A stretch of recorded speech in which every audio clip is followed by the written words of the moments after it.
No sabía por qué siempre elegía las mismas flores. Tal vez por costumbre. Tal vez por esperanza.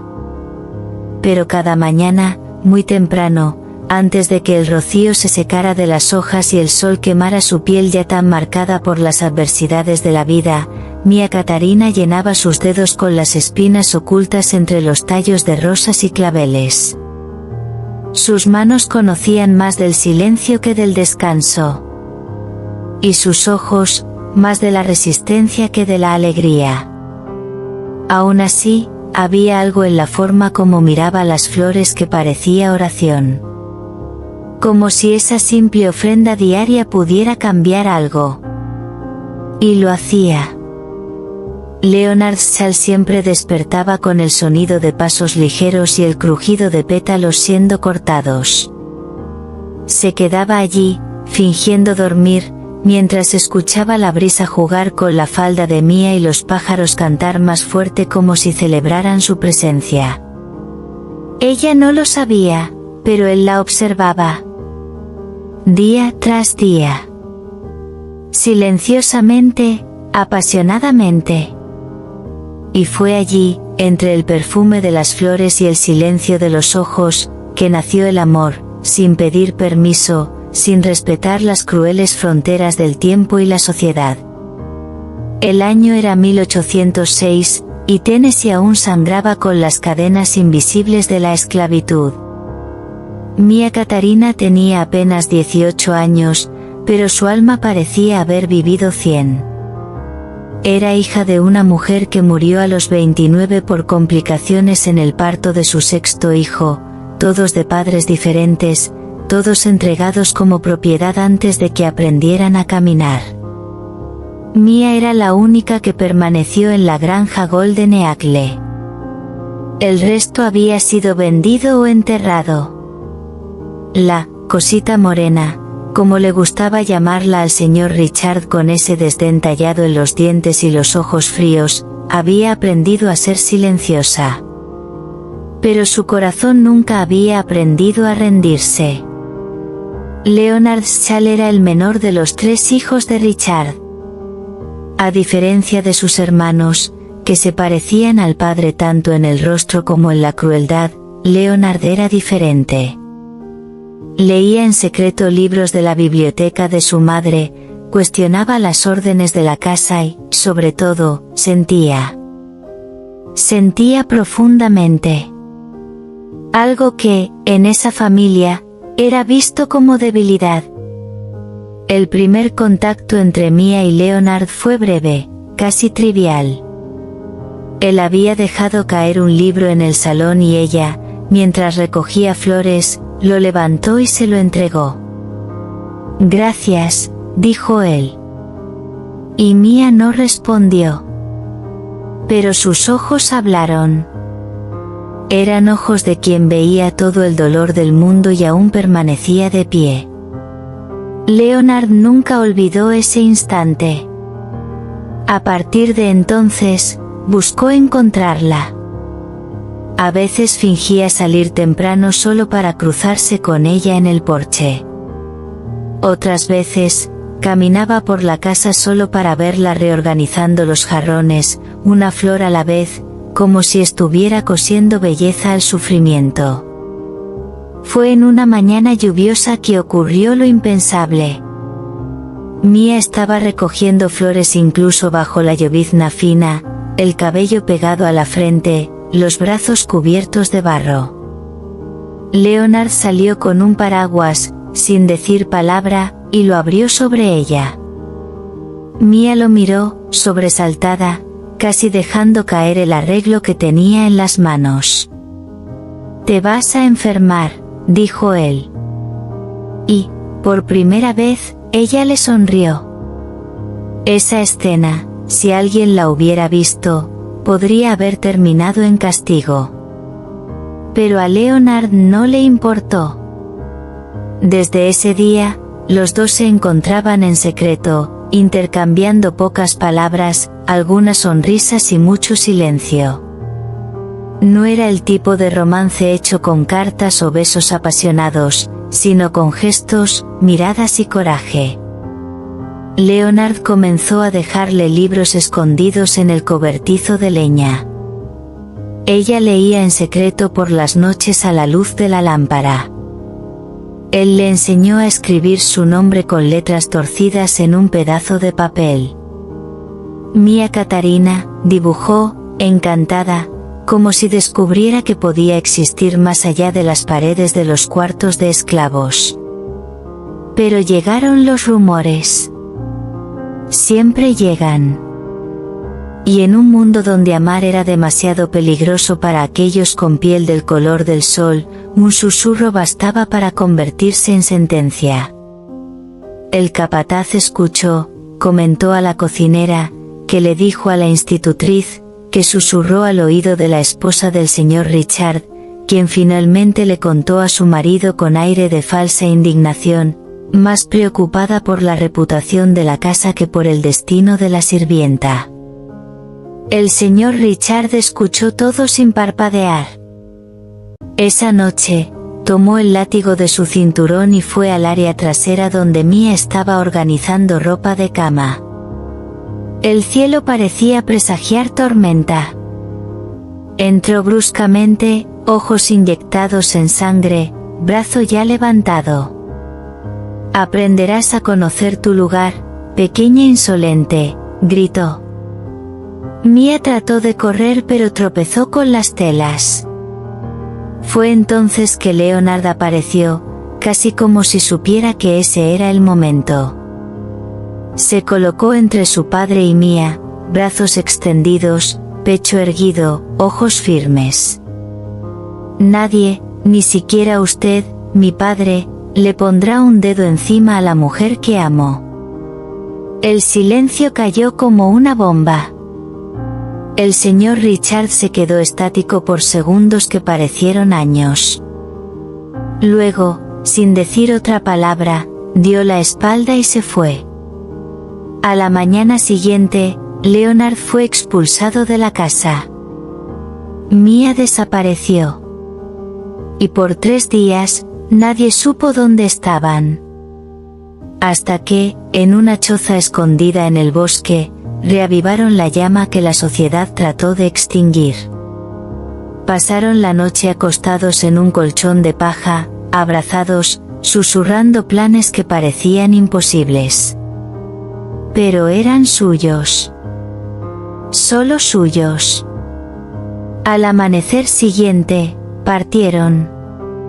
Caminaron por días, por los senderos más ocultos, evitando cualquier camino principal, alimentándose de lo que podían, durmiendo bajo los árboles.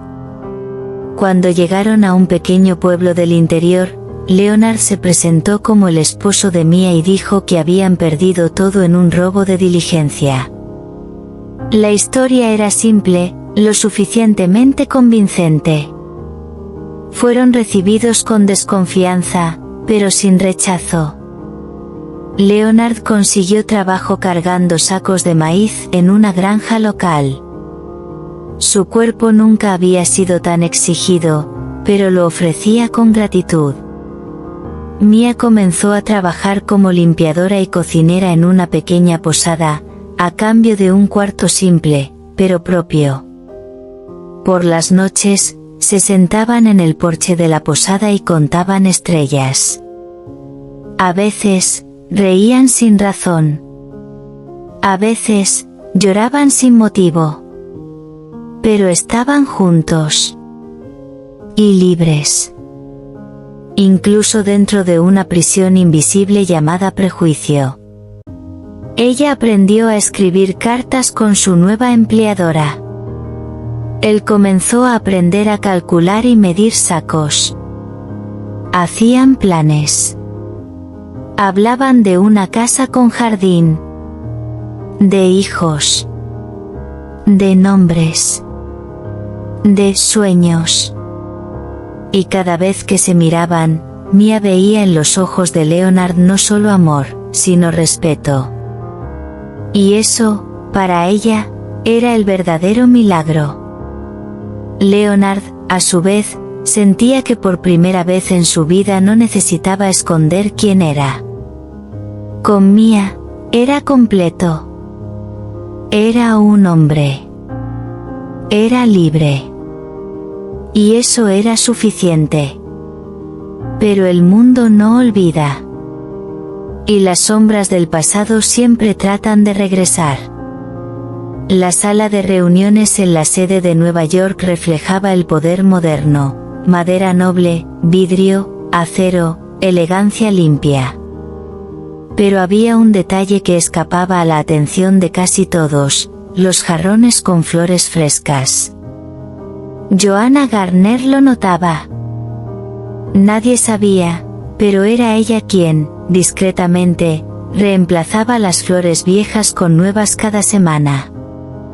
Ese día, mientras esperaba que llegaran los accionistas, sus dedos se perdieron entre claveles y rosas blancas.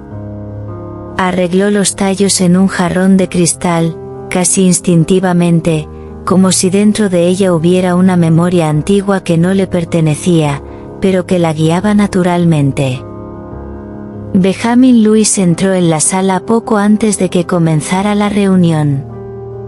Vio a Joanna de espaldas, el blazer azul marino moldeando su porte digno y las manos delicadas danzando entre los pétalos.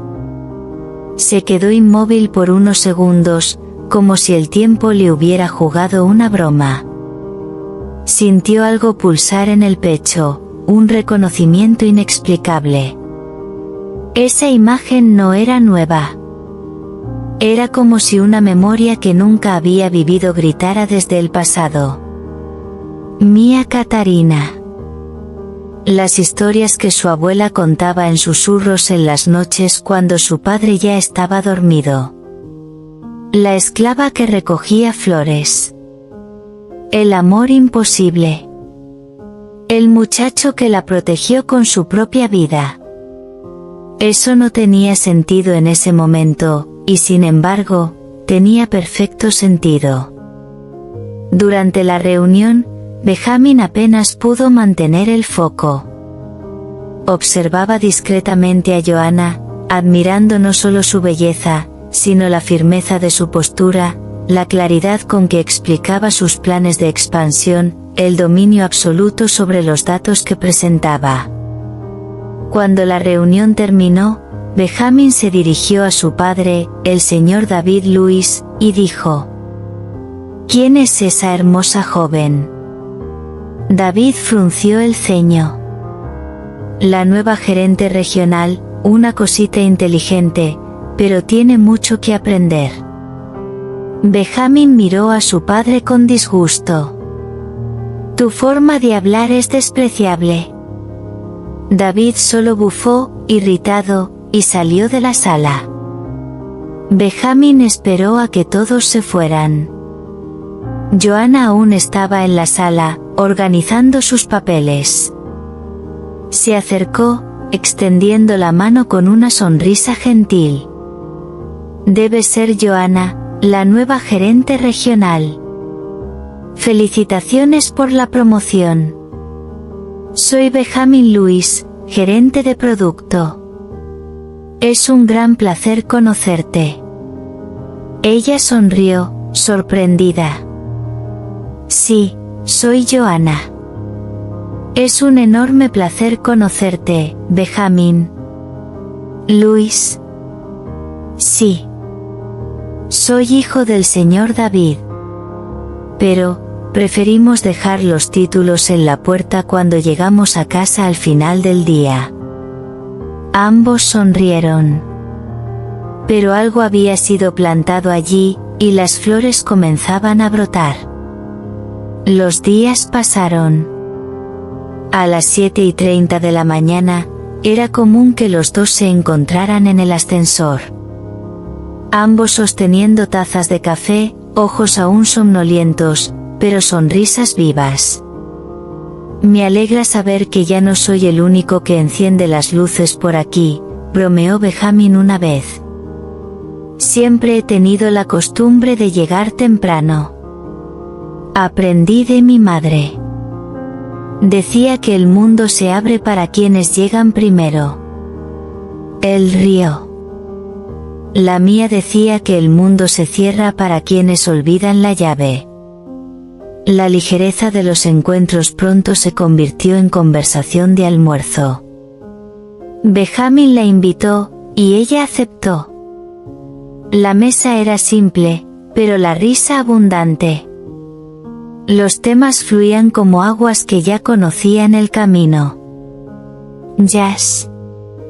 Chocolate. Baloncesto. Nieve. Cada descubrimiento era una nota en armonía. Y las pausas en el diálogo no eran incomodidad, eran encanto. Una tarde, Joanna caminaba a casa cuando recibió un mensaje: tengo 2 boletos para el estreno del quinteto de jazz en el Centro Cultural.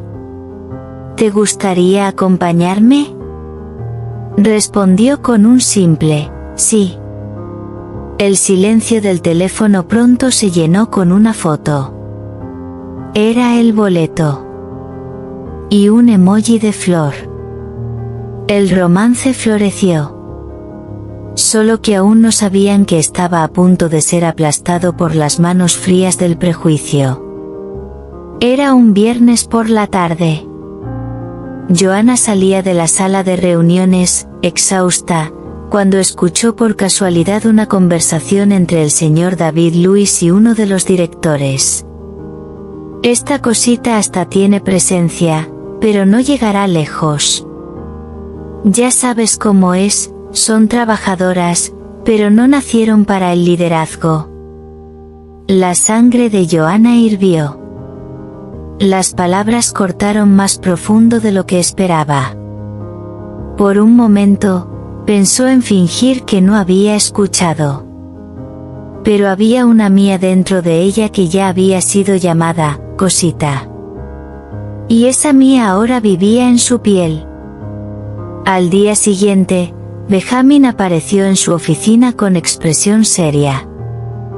Me enteré de lo que dijo mi padre. Yo no tengo palabras. Joanna lo miró. Sus ojos estaban llorosos, pero firmes. No necesitas decir nada, Benjamin. Pero yo sí. Necesito que este tipo de cosas pare. No por mí. Por todas las que vinieron antes y por las que vendrán después. Días después, Joanna presentó una denuncia formal contra el señor David por injurias raciales. El caso reverberó entre los accionistas. La empresa trató de encubrirlo. Ofrecieron promociones, bonos, contratos de silencio. Joanna los rechazó todos.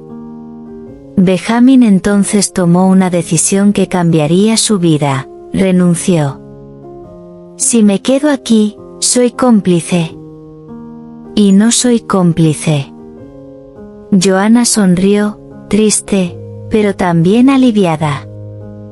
¿Estás seguro?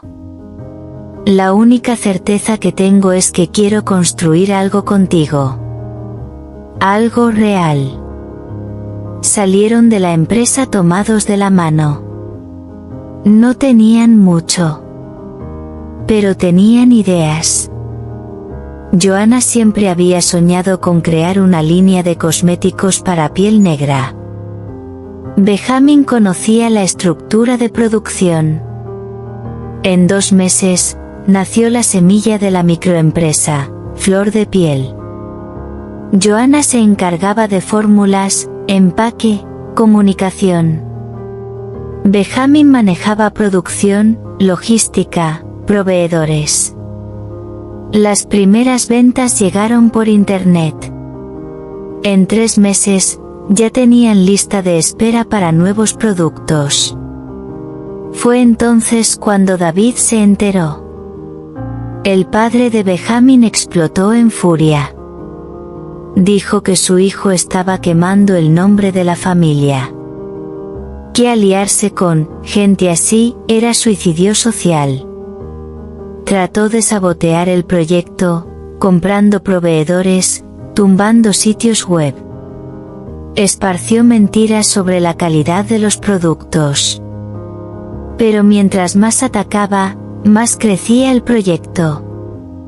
Porque no se trataba solo de cosméticos. Se trataba de justicia. Durante este proceso, Joanna descubrió que estaba embarazada. Benjamin lloró cuando lo supo. Un hijo. ¿Nuestro hijo?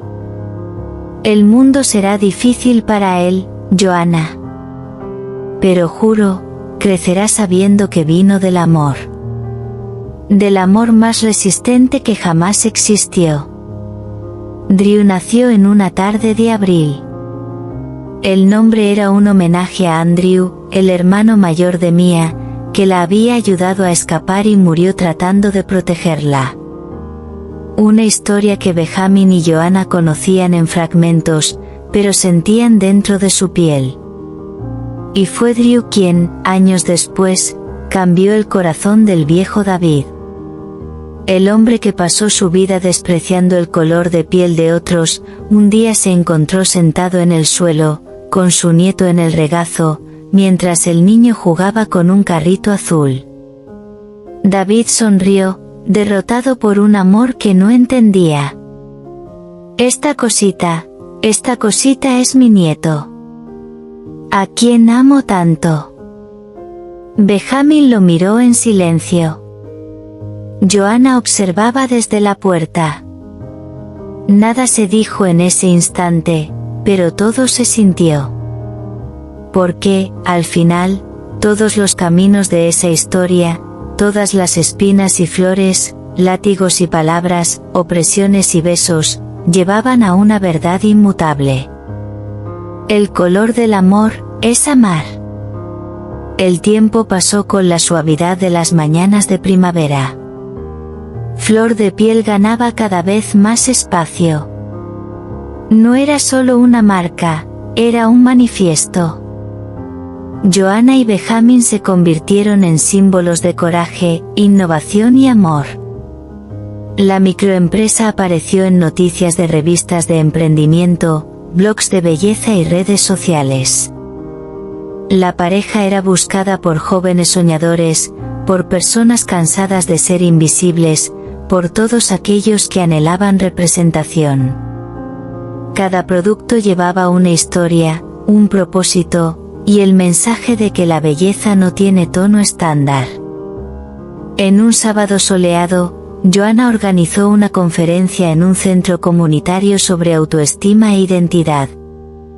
Drew, ahora de 3 años, corría por los pasillos, mientras Benjamin, con camiseta blanca y sonrisa tranquila, ajustaba el micrófono en el escenario. Esta era la vida que habían construido con sus propias manos, y cada pequeño detalle, desde el empaque de las cremas hasta los juegos de su hijo, era un ladrillo en este hogar de afecto y coraje.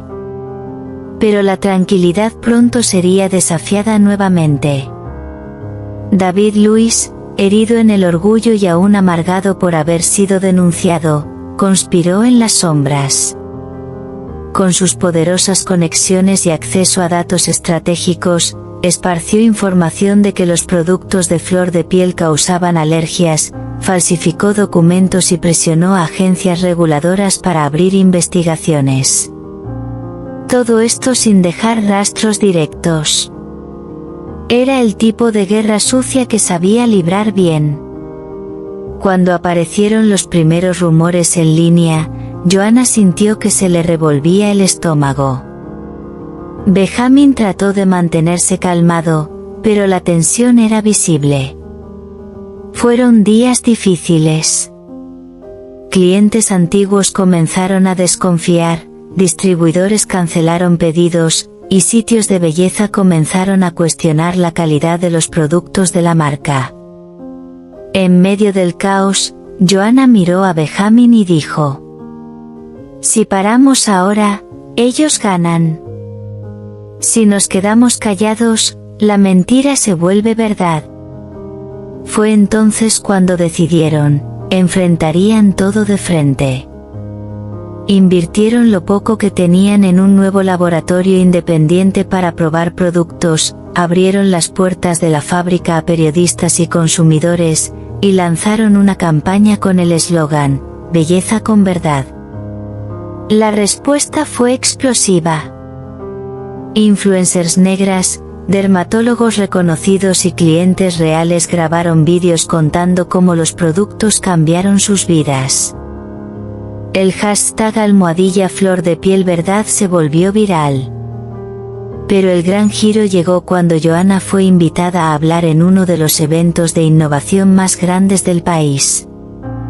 El auditorio lleno se quedó en silencio cuando subió al escenario. Llevaba un jumpsuit blanco, simple, elegante, cabello suelto y ojos firmes. "Mi nombre es Johanna Garner. Fui limpiadora. Luego, asistente. Subí escalón por escalón porque no me dejé convencer por voces que decían que no era capaz. Creé una empresa con mi pareja, un hombre blanco que eligió caminar a mi lado y no delante de mí. Y hoy, después de ser saboteada, difamada y perseguida, estoy aquí para decir que no pueden borrarnos. Porque somos muchas. Porque nuestra historia ha sido contada en silencio por demasiado tiempo. Y ahora nuestra voz es fuerte". El público aplaudió de pie. Las lágrimas corrían por muchos rostros. Entre los presentes había inversionistas, empresarios e incluso políticos. Pero, desde el fondo de la sala, sentado discretamente, estaba David Luiz. Había ido al evento en secreto. Quería ver hasta dónde llegaría la audacia de esa mujer. Pero lo que vio fue algo que desmanteló cada certeza que cargaba. Johanna hablaba con verdad. Y su verdad atravesaba generaciones. Esa noche, en casa, David enfrentó su propio espejo. Vio a un hombre viejo, duro, solitario. Su hijo lo evitaba, su nuera lo había demandado, y su nieto no lo conocía. Un nudo creció en su garganta. Por primera vez, sintió vergüenza no solo por lo que había dicho, sino por lo que había creído toda su vida. Unos días después, Johanna recibió una llamada inesperada. Era David. La voz ronca y vacilante del otro lado dijo: "Me gustaría ver a mi nieto". Benjamin estaba en contra. Johanna, cautelosa, reflexionó por días. Pero algo dentro de ella, tal vez la sangre de Mía, susurró: "Dar una oportunidad a la redención también es un acto de coraje". El encuentro ocurrió en una tarde cálida. Drew estaba en el jardín, jugando con sus carritos. David llegó con un paquete tímido en las manos, un camión de madera, hecho por él mismo. Johanna observaba desde el porche. Benjamin permanecía en silencio, a unos pasos de distancia, vigilante. Drew miró a su abuelo sin extrañeza. Tomó el juguete, sonrió y dijo: "Gracias, abuelito". David se arrodilló, rodillas crujiendo bajo el peso de la edad y los pecados. Levantó al niño en su regazo, con manos que una vez manejaron arrogancia, ahora temblando de ternura. Esta cosita es mi nieto. ¿A quién amo tanto?". Johanna lloró. No por la escena en sí, sino por el camino para llegar allí. Por todas las veces que dijeron que ella era solo una cosita. Que Mía era solo una cosita. Que gente como ellas no merecía amor, ni respeto, ni futuro. Pero allí estaba Drew. Amado. respetado, libre. Al final de esa semana, Joanna y Benjamin dieron una entrevista a una revista mundial. El reportero preguntó: ¿cómo definen el color del amor? Joanna respondió con una sonrisa que llevaba siglos: el color del amor es amar. Y el mundo escuchó. La nueva fase de Flor de Piel fue próspera. Las ventas explotaron y la marca creció consistentemente.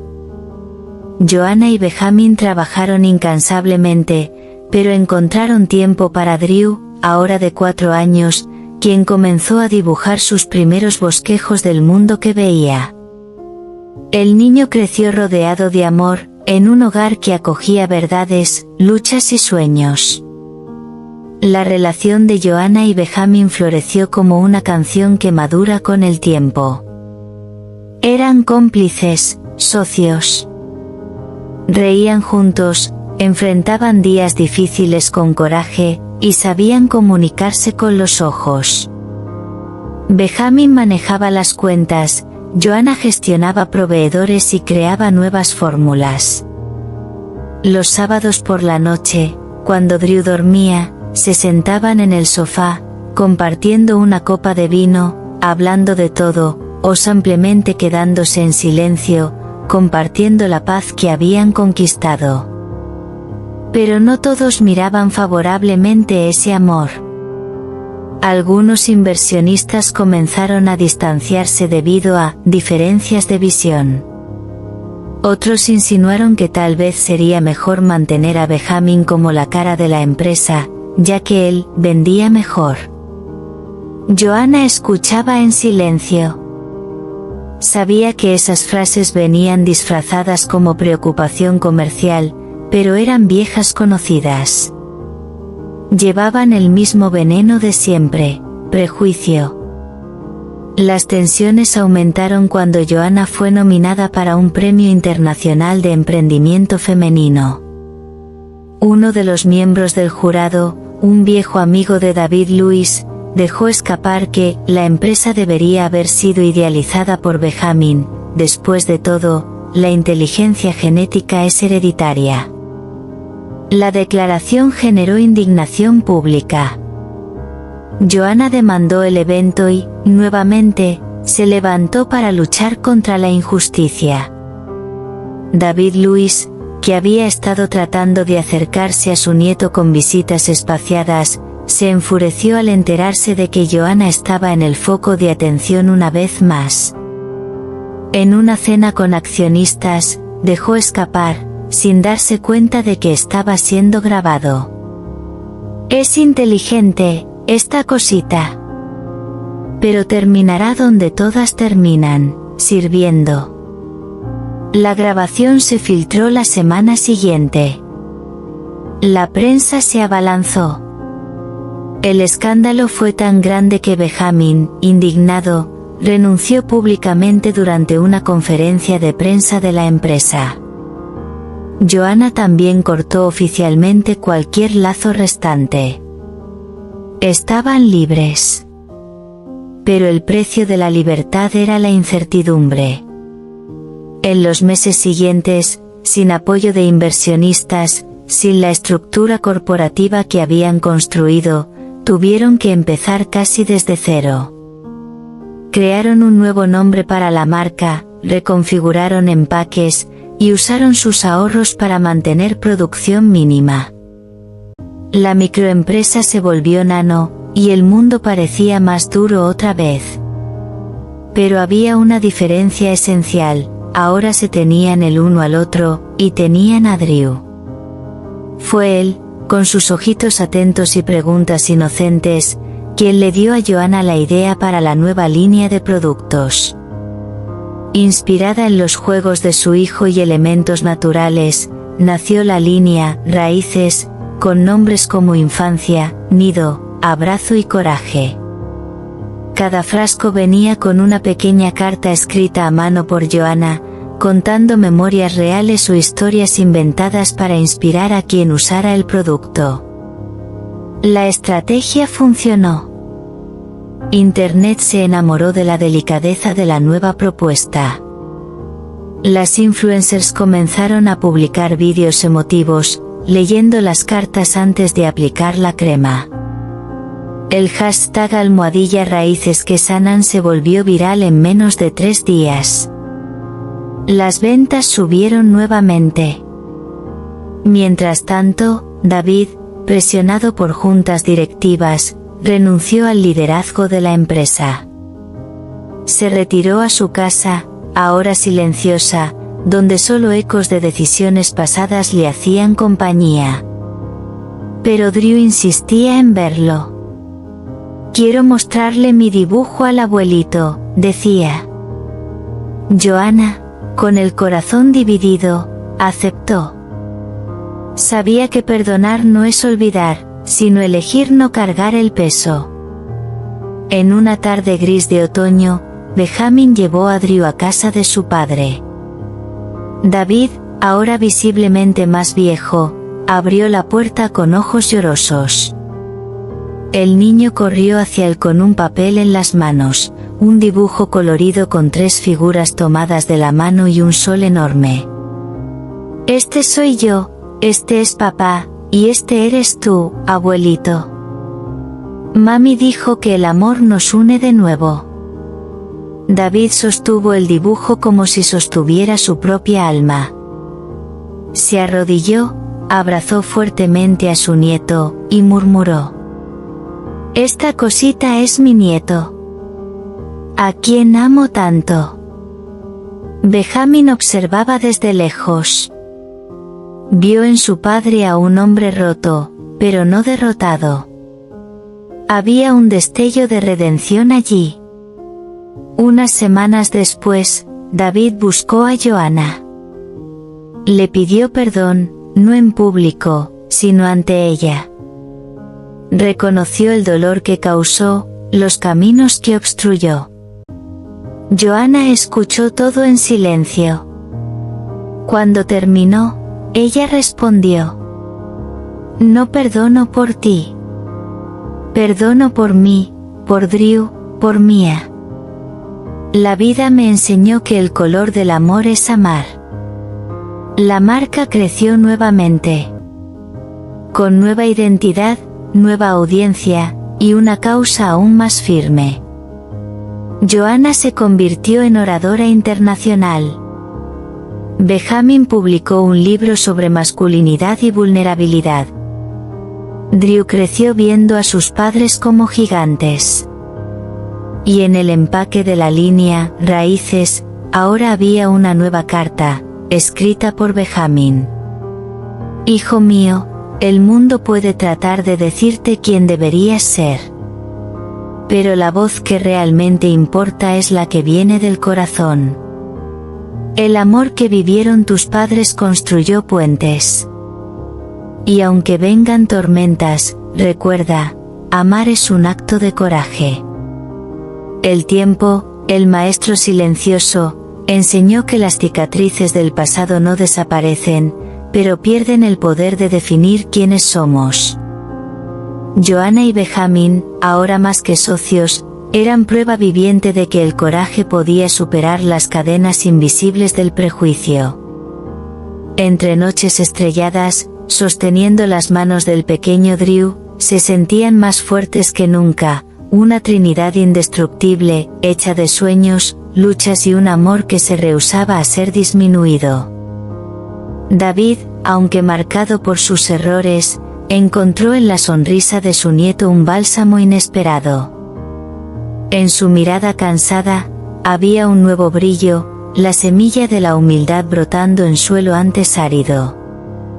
Y en palabras dichas en voz baja, cuando Drew corría a jugar en el jardín, la promesa de un hombre que comenzaba a aprender que el color del amor es amar, no era solo una frase, sino un camino hacia la liberación. La microempresa creció, ahora más que un negocio, un símbolo, un faro para aquellos que aún enfrentaban la sombra de la exclusión. Cada paquete, cada carta escrita a mano, llevaba historias de resistencia, ancestralidad, y la fuerza inquebrantable de la esperanza. Joanna y Benjamin sabían que no estaban solos, cientos, miles, hacían eco de sus voces a través del coraje de vivir la verdad. En un día sereno, bajo un cielo azul profundo, mientras Drew corría entre flores silvestres, Joanna se sentó junto a Benjamin. Él tomó su mano tiernamente, ojos reflejando la inmensidad de lo que habían construido. Nunca imaginé que el amor pudiera ser tan feroz y gentil al mismo tiempo, dijo, con una sonrisa que era oración. Ella respondió con una mirada que hablaba más que 1000 palabras, el amor no elige piel, no se inclina ante leyes humanas que tratan de aprisionarlo. Es la esencia que trasciende tiempo y espacio, es el alma que se reconoce en otra alma, es la luz que destruye toda oscuridad. Y así, en el silencio cómplice de ese instante, la certeza de que el amor verdadero es la mayor revolución, la fuerza que transforma, sana y libera, selló el destino de esa familia. Porque, al final, lo que permanece es lo que el corazón elige guardar, no el resentimiento, ni el dolor, sino la esperanza de un mundo donde el color del amor es amar. Más adelante, las voces de nuevas generaciones cantarían la misma canción, una melodía de respeto, igualdad y libertad. Drew, con ojos brillantes y alma curiosa, crecería sabiendo que su color, su nombre, su historia eran preciosos como el oro. Y que el verdadero legado no se mide en posesiones, sino en amor compartido, en puertas abiertas, en sueños sin cadenas. Mientras la luz del atardecer teñía el horizonte de oro, Joanna y Benjamin se levantaron, listos para lo que viniera. Porque habían descubierto, juntos, que el amor no es solo sentimiento, es coraje, es resistencia, es la chispa que enciende la llama del cambio. Y, en el corazón de ese hogar, la promesa resonaba, eterna e invencible, el color del amor es amar.